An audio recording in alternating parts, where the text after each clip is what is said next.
Hello all, special items from China. கோழிக்கால், பச்சை எறா, பச்சை கோழி எல்லாமே.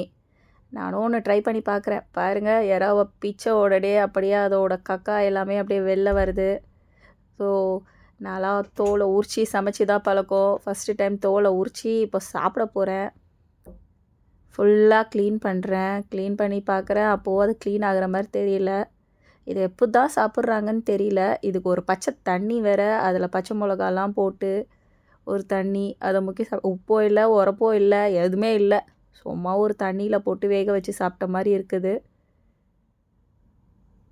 என் முன்னாடி என் ஹஸ்பண்டோட ஃப்ரெண்ட்ஸ் பாருங்கள் எப்படி அடிச்சு விட்றாங்கன்ட்டு. கோழிக்காலை தூக்கி வாயில் வச்சு மென்று துப்புறாங்க.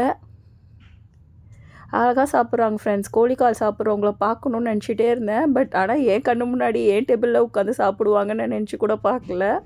ஜியானோட மைண்ட் வாய்ஸை கேளுங்க. என்னடா இப்படி சாப்பிட்ற?